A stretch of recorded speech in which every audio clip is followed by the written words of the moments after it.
Imagine a man who had everything and lost everything, multiple times.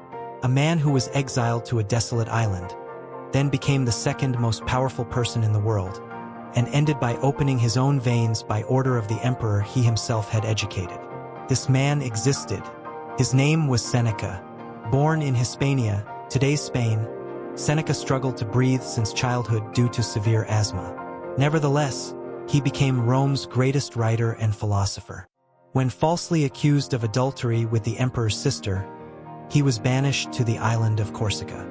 8 years later, called back to be young Nero's tutor, he became the most influential man in the empire.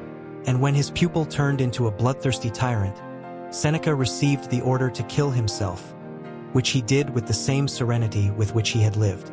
What makes this story extraordinary isn't the dramatic events, but how Seneca faced them. In a world where most people broke under adversity, he remained whole. How? Most of what we worry about, he wrote, consists of nothing but rumors and conventions, not real problems. Seneca realized something revolutionary.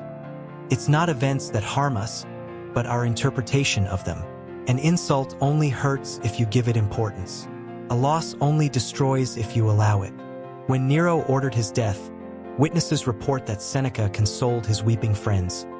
Where are those maxims of wisdom we've studied for so many years? What were they for if they haven't prepared us for this moment? This is Seneca's first lesson for you. Mentally prepare for challenges before they arrive. He called this premeditation of evils. It's not pessimism. It's mental training, like an athlete visualizing obstacles before competition. Try this. Before sleeping tonight, imagine the worst possible scenario for tomorrow. Your boss fires you. Your partner ends the relationship. Your car breaks down. Now, mentally rehearse how you would respond with dignity and strength. When you anticipate difficulties, they lose their power to knock you down. Seneca's second lesson is the distinction between what we can and cannot control. Some things are within our control, others are not, he said. Within our control are our opinions, aspirations, desires, and aversions. In short, everything that is our own action. Outside our control are body, property, reputation, position. In short, everything that is not our own action. Think about it. How many hours did you spend yesterday worrying about things you cannot change? The weather, the economy, the past, other people's opinions. Seneca would say this is like trying to control the ocean with your hands. Try this exercise. Draw 2 circles on paper. In the inner circle, list everything within your control. In the outer one, what's beyond it. For 1 week, commit to focusing exclusively on the inner circle. Notice how your anxiety decreases and your effectiveness increases. Seneca's third lesson is about time. It's not that we have little time, he wrote, but that we waste much of it. On the Shortness of Life, he observes that people complain about life's brief duration but spend it as if it were infinite. Take this test. How much time did you spend on social media today? How much time invested in purposeless conversations? How much time dedicated to what you truly value? Seneca suggests a radical exercise. Live each day as if it were your last, not as a desperate hedonist, but as someone who values every moment. Before sleeping, he advised, review your day. What faults have you cured? What vices have you fought? In what way have you improved? Seneca's fourth lesson is about wealth and possessions. Although he was one of Rome's richest men, he regularly practiced voluntary poverty. For a few days, he would wear simple clothes, eat basic food, and sleep on the floor. Why? To remember that he could lose everything and still be fine. It is the man who has little who lacks nothing, he wrote. For it is not poverty that causes suffering, but desire. Try this. For 1 day, live with the minimum. No luxuries, no unnecessary technology.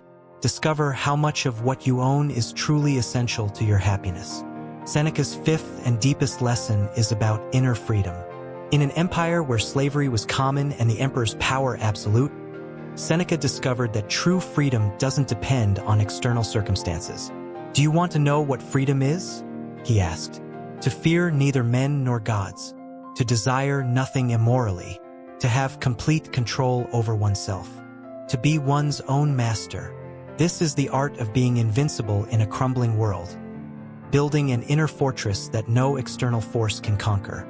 When you face a crisis, whether a global pandemic, a personal loss, or a professional failure, remember Seneca, the man who, while opening his veins by imperial order, calmly dictated final reflections to friends.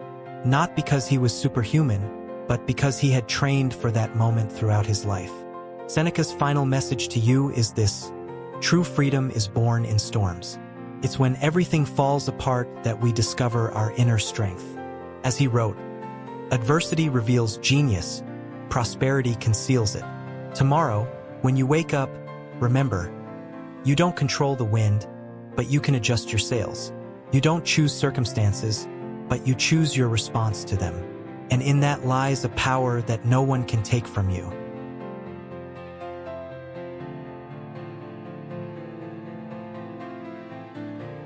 What did St. Augustine discover about time that can transform your perception of life? Tomorrow, dive into the depths of the human heart with the philosopher who revolutionized our understanding of eternity. This is Firefly. See you tomorrow.